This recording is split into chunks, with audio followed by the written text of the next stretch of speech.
Hey everybody, I'm Belinda Sandor. Welcome to Lessons from the Cockpit. Today we're going to talk about informational interviews.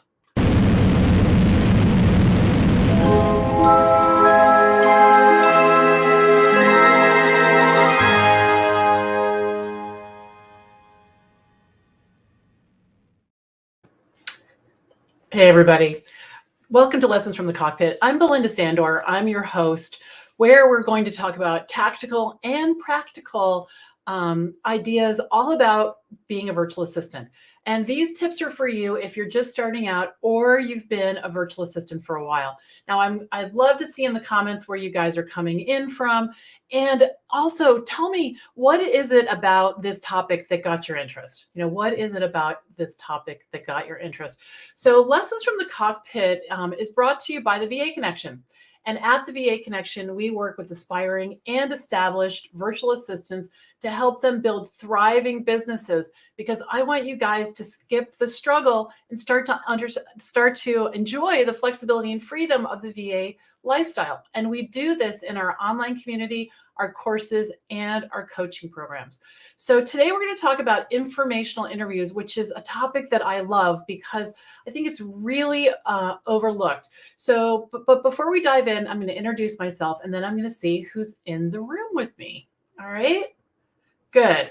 So this is me, and I like to call her my little delish, much to her dismay. And this was Emily, my daughter, when she was 9, and I was just starting out as a virtual assistant, and I was in kind of a rough spot. I think that's a little bit of an understatement, but I had a lot going on. I was completely overwhelmed. I was uncertain. I had everything that I could think of that could kind of go wrong was going wrong.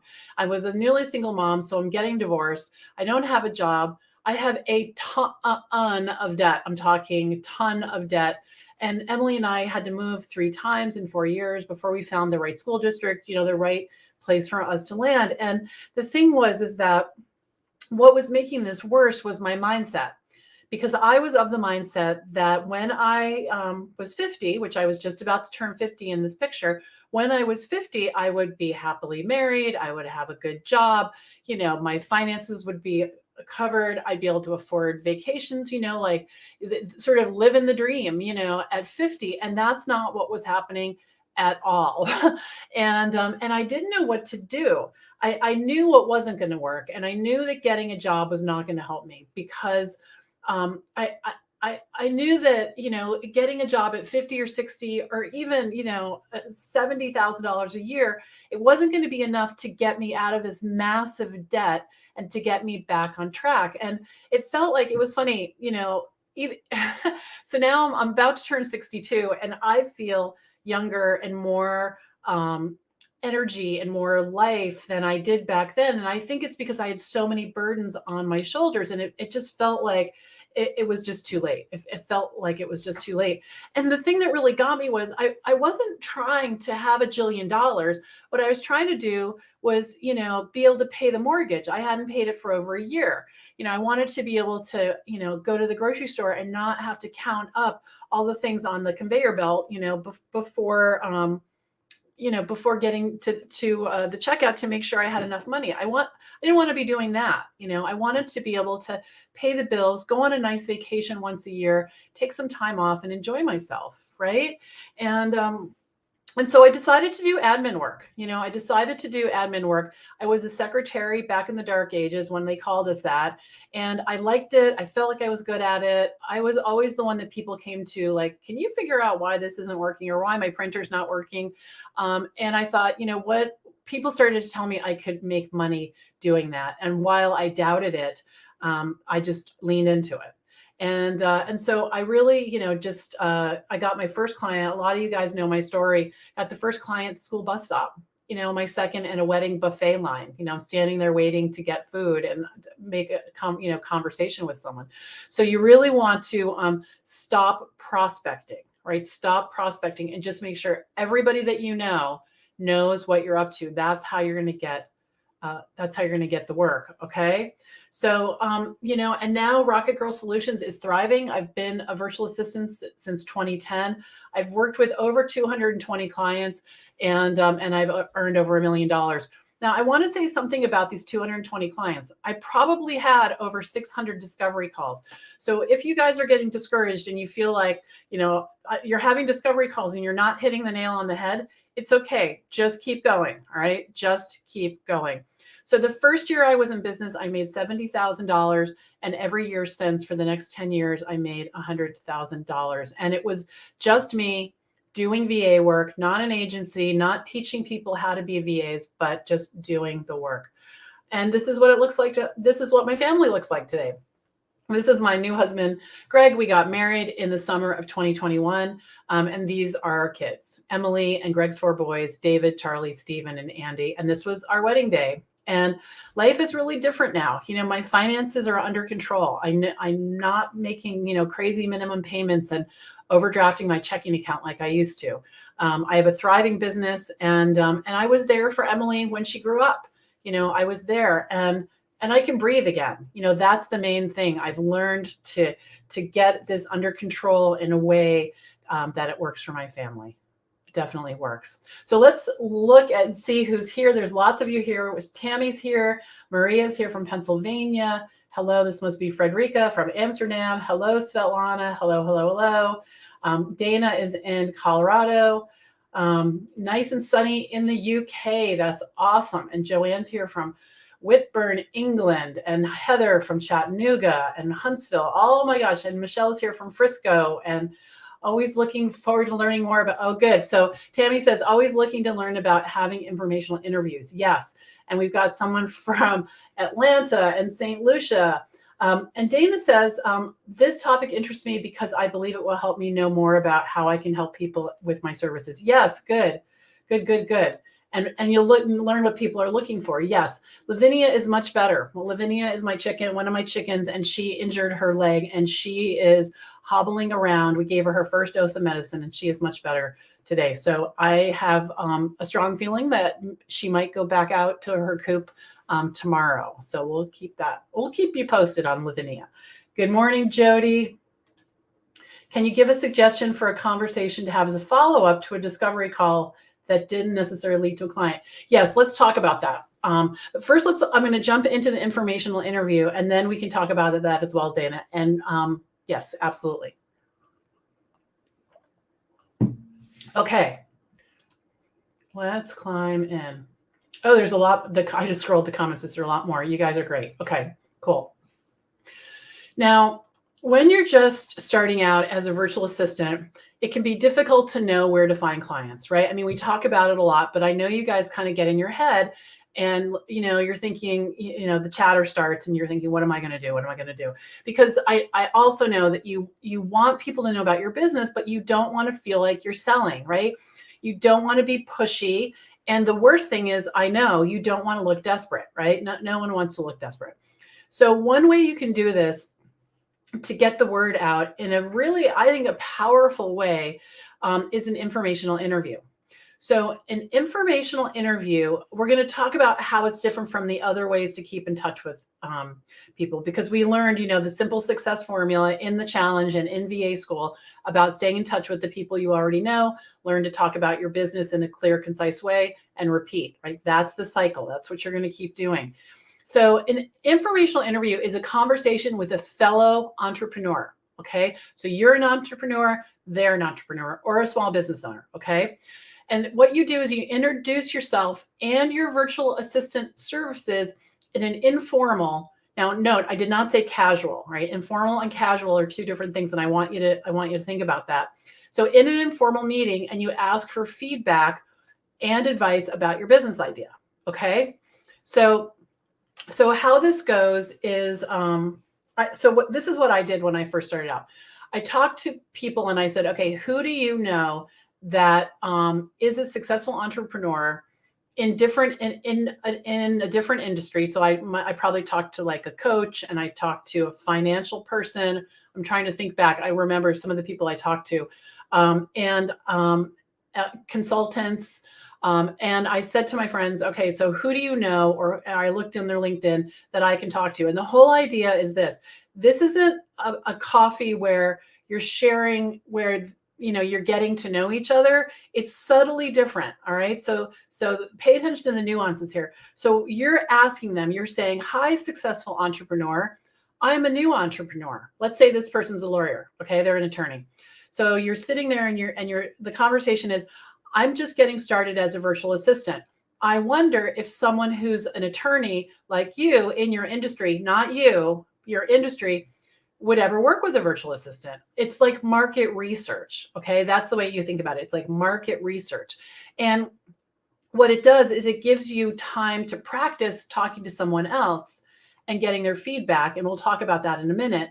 But you can start to sort of brainstorm with them about, what kinds of work an attorney might use a virtual assistant for, or a real estate agent, or a toy store owner, whatever it is. So the thing is that there's so many benefits to it beyond the practice, because you're not selling to them. All right. So you're practicing not selling. And now someone they're flattered. Okay. So think about it. If someone came to you, and people do come to me sometimes, and they say, I'm thinking of, they come to me a lot, right? I'm thinking about being a virtual assistant. What do you think about that in your industry? Right. And so now I'm flattered, and I think, oh, I can help this person. And usually they're a friend of someone I know. So it's not a cold call, but it's a way to help people out. And, people are nice. People are generally nice and generally helpful. Okay. But there's definitely some rules of the road here, and I want to go through them. So the first thing you want to do is identify potential people to have meetings with. So I want you to look through your social networks. I want you to, ask your friends and your family if they know of anyone who would be willing to speak with you. Okay. And I promise the first one is going to feel like you're ripping off your toenails. Okay. That's a bad visual. But beyond that, it's going to get easier. Okay. It's going to feel really like, I don't want to do this. I don't want to do this. But people will the wheels will start to turn, and they'll get excited with you, and they'll help you. All right. So you want to make the list. So who you're looking for are people in different industries. Like you could talk to an attorney, you could talk to a real estate agent, you could talk to, somebody's, I'm trying to think of different, like I said, coaches. You could talk to marketing consultants. You could talk to people who create courses. And your friends will know somebody. It might be their cousin that's in Montana. Okay. So the good news is when I did it, there was no Zoom. So it was only local people, but you can do it with anybody, right? You can do it with anybody in the whole world. So what you want to do is you want to set up a meeting with them, and I'm going to give you all the information you need. Okay. So to do that. So once you are in the meeting, okay, this is how you start it. Okay, you just with exactly these words. All right. Thanks for meeting with me. As a successful entrepreneur, I really value your opinion, and I'm eager to get feedback on my new business. I really appreciate you taking time to talk with me. Now, if you've been in business for a while, you can say, I'm thinking about how I might serve people in your industry. I've been a VA for a while, and I've been wondering about this. Right. So just now notice I'm being conversational. I'm being relaxed. You might be nervous, but you want to try to relax. But I'm not being casual. I'm being intentional. I'm being intentional. So then what you're going to do is you're going to explain that you're a virtual assistant and you help other entrepreneurs with fill in the blank admin work, like PowerPoint presentations, website updates and email newsletters. And then you're going to talk to them about your services, right? And your pricing and your marketing ideas, everything. Okay. So you're going to say, this is how I was thinking about pricing. This is the hourly rate I had in mind. And they're going to, so you're really asking for their feedback. Okay. Now, two really good things happen. One is someone who you've identified as an industry you want to work with. You learn from them what they think. You learn from them, how they might be able to help. You might be able to help someone in their industry, and they know in depth all about your business. So now they're thinking, oh my gosh, she was pretty sharp. And I love that business idea. And that debit card thing is really cool. I think that, there might be some people that I know that could work with her, and then you're planted in that person's head. Okay. So it's a really great way to get the word out in a non-salesy way. So I'd love if any of you have questions to put them in the chat. Now, for those of you in VA school, there's more information about this in your module. For those of you not in VA school, you can learn more about this at the blog. If you go over to thevaconnection.com and just put in the search bar, informational interviews, there's a post over there. Okay. So there's definitely more resources for you about this topic available. All right. So I want to talk about the key to success for an informational interview. So for the VA school students, I believe there's the email that you send out initially to get the interview with the person, and there might be some follow-up. But let me tell you the key things here right now. Okay. The first thing is you want to keep it short. Don't expect more than 20 or 30 minutes, and make sure that you're the one that's keeping an eye on the time. All right. You want to be very respectful of this person's time. The second thing is you want to be prepared, right? So you want to practice talking about your pricing, practice talking about your business, get clear about, what you want to say about your work, and be careful not to dive too deep into the details, because it's going to be confusing and overwhelming. And definitely do not think out loud. Okay. Do not think out loud. Think about what you're going to say before you say it, and be really intentional. Now, I want you to dress professionally. So back in the day, that might have been a suit all those years ago. But what I mean is, a nice professional top. If you're meeting in person, you don't want to have jeans on, even though, well, I shouldn't say that, because jeans these days I have some really nice jeans. They're some of my nicest clothes. But my point is, you want to look pulled together. You want to look professional, whatever that means for you.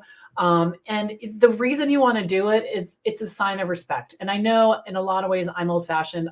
I know that, but I do believe dressing professionally when you're asking someone to meet with you is a sign of respect. Have your questions ready. So for example, if you explain what you're offering, ask them what they think about that. Does this make sense for a person in your industry? And please note that you're not putting them on the spot and asking them to hire you. Okay. You're not putting them on the spot to asking you to hire them. And you're not necessarily asking them to refer you. If you do that, the person's going to feel misled. They're going to feel like, it was like the bait and switch. You got a meeting with them to hear what they thought, and now you're going to put them on the spot. So don't do that. If you say anything, I would make it really casual, like, thank you so much for meeting me. Yeah, if you hear of anybody that would, that you think would be interested in my services, I'd love to have you refer them. That's it. Like, very casual. Okay. And then if you make a connection and you like this person, definitely stay in touch with them. Okay. Ask them if you can put them on your email newsletter. Okay. That's a great way to stay in touch. And you can go beyond that depending on the relationship that you create with them. Now, what happened to me was I met with, I think, 8 people in a pretty short period of time. Now, keep in mind, I was pretty on fire about starting my business because I needed to get it going. And 2 of the people ended up hiring me, not immediately, but they did, and they did hire me. And one of the people is still a client today. And so this really can lead to something. Now, I want you to thank them.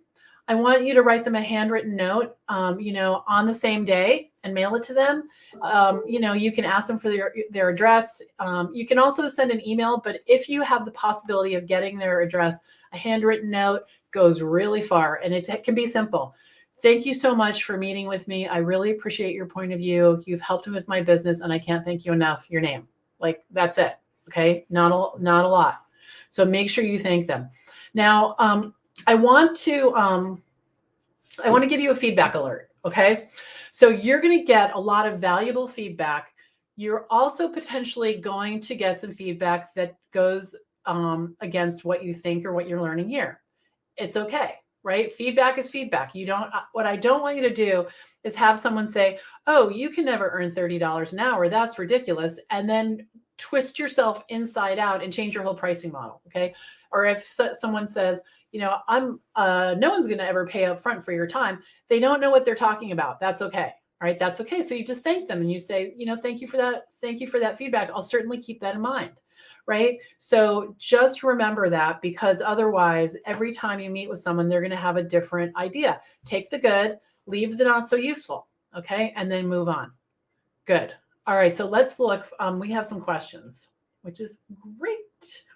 Okay. So Dana says, can you give a suggestion for a conversation to have as a follow-up to a discovery call that didn't necessarily lead to a client? I would ask them if I could add them to my email newsletter list. And I would let it go. So, there's more to that. When it didn't lead to a client, did they say, I'm thinking about it, I'm not sure? Was it more of an informational call? And keep in mind that, those 200 clients I worked with, 600 of them, 400 said no, or just didn't follow up with me. So keep that in mind. But I would keep it simple without a ton of words. So if they're still thinking about it and that's where they left it, I would say, great talking to you yesterday. It was really interesting learning about your business. I'd love to stay in touch. Can I add you to my email newsletter list? Something like that. And that newsletter is really just going to keep the crank, turning. All right. People are happy for Lavinia. Yes, she's going to be fine. We've got 2 people from South Africa here. That's awesome. All right. All right, let me just look at the comments. You guys are tearing it up. I love this. Question, give them a business card. Introduce them to your website and get their opinion. Yes, definitely. If you have a business card, give it to them, for sure. I am a huge fan of the business card. I know you guys are talking a lot about, these virtual business cards. Man, I can't even find the picture I took a month ago in my phone. So you want to be careful because let's see if I have my card here. A business card. I used to have one right here. Right here. So a business card goes a long way. So here's my card right here, right? It's nice quality. It's color on the back. It's really simple. It's not overwhelming. And people look at it, and every time I hand this out, they say, wow, that's really nice. It's like, you bet it is, because I'm leaving an impression, right? I'm leaving an impression. Now, this card might end up in their purse or their pocket, or it might end up in their desk or in some pile. But I don't know. Most people, I think, don't just throw business cards away. I think it's pretty rare. I've seen it with lots of clients. They have stacks of them and they pay me to, scan them for them. But I'm a big fan of the business card. In terms of the website, introduce them to your website. If it's appropriate, yes, if you have your laptop there or your tablet, you can say, let me just show you my website. But keep in mind that most people who are not in the website building industry or marketing in some way, they're not really gonna know. But if your website, if you knocked it out of the park and you want to show it off, absolutely. Okay. Good. These are great. I'm an over-explainer. I need to write these down and recite them over and over. I'm a virtual assistant. Yes. And I'm if I can't tell what this is, but I'm going to give you an opportunity to learn how to do that more. Okay. So, Jelena, don't worry about trying to find your ideal client. She says, I'm struggling to find where to look for my ideal client. Don't prospect.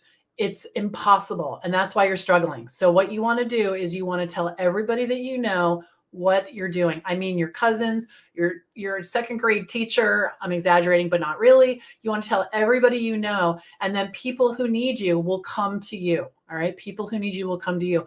I know there's a lot of noise on the internet about ideal client. It is just noise, and it's going to get in your way because, if let's say I decided I want to work with wedding planners, I don't know any wedding planners. So if you don't know people who are your ideal client, just start to sweep all the people you know and take the work that comes in when you find people that you want to work with, and then build your business from there. Okay, good. Okay, Dana, she did give me permission to add her to my newsletter list. Okay, so you're good. You're good. Just keep writing it. Which would you recommend to use, Acuity or Calendly? So, all right, so Acuity and Calendly, those are software applications that let people schedule time on your calendar. And the reason that this is so cool is that, you're going to be having a link everywhere on your newsletter, on your email signature, all over the place to this link so that people can schedule time with you. Now, to talk about working together. So Calendly is a great solution and it's free. I use Acuity. I use Acuity for a couple of reasons. I feel like, and I use the paid Acuity. I have more control over, the colors of the buttons and, where the thank you page goes, like after they sign up, and I can embed it on my website and, different things like that. When you're just starting out, I think Calendly is fine. And I don't think you necessarily need to switch to Acuity, but I think I pay $10 a month for Acuity because literally I started using it 10 years ago and they never raised my rate. And I think it's a lot more expensive now. So either one works. Okay. Just make sure you set it up so that it's a smooth experience for the people who are using it. Okay. And then someone else asked the same question. Okay, good. Good. All right. So I think we answered all the questions. That's great. So, all right. So I want you guys to go, and I want you to go to LinkedIn. I want you to go to your address book. I want you to go somewhere, and I want you to say, all right, who can I talk to who knows about an industry, who I can ask questions to about how they might work together, people in their industry, with a virtual assistant, some ideas. So you're going to be brainstorming services with them.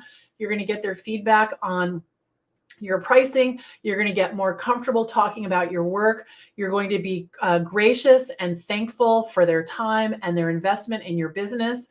And it's all good stuff. And you're going to write a thank you note to them, and you're going to keep it short, and you're going to practice just saying what you need to say, right? Just saying what you need to say. Now, a couple of you have brought this up, and so I want to let you know that we're doing it again. Okay, we're doing it again. The VA Client Kickstart Challenge.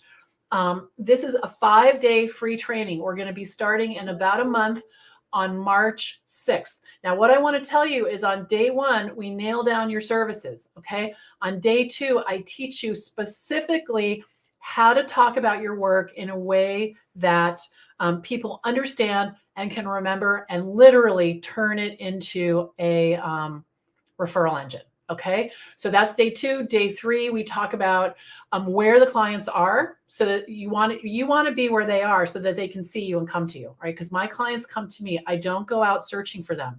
And then on day 4, we talk about success systems that you need to run your business, and then we open doors to VA School, my signature course, 9-month course that will teach you everything you need to know to have a thriving VA business. And then on day 5, we have Q&A. And there's lots more to it. I'd love for you to sign up. So go over to vachallenge.info and sign up. And there are resources that will get you going on this journey right away. So Zelina says, thanks, feeling much better because I was advised from fellow VAs. And maybe that's my problem to land a long-term client. Yes, so I'm going to talk about that for 1 second too. All right. And then we're going to sign off. You just want a certain amount of billable hours every week to make enough money so that you have the business that you want. And long-term clients, you don't want to tie your success on someone else's business.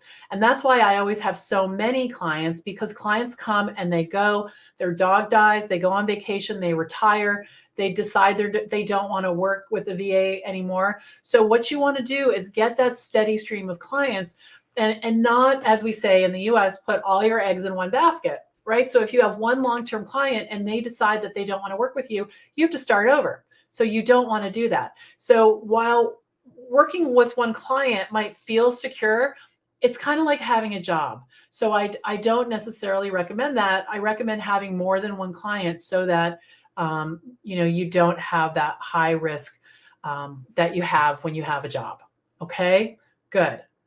All right, good. You're welcome. You're welcome. People are saying thank you. You're welcome. All right, guys. So go over, sign up for the VA Kickstart Challenge. go to the blog, go to thevaconnection.com, click on the blog, type in informational interviews. You can learn more. You can print that out and get on your way. All right. Go book a couple of informational interviews and get your practice going. All right. So I'm Belinda Sandor. Thank you for coming to Lessons from the Cockpit, and I will see you next week. Same time, same channel. Bye for now.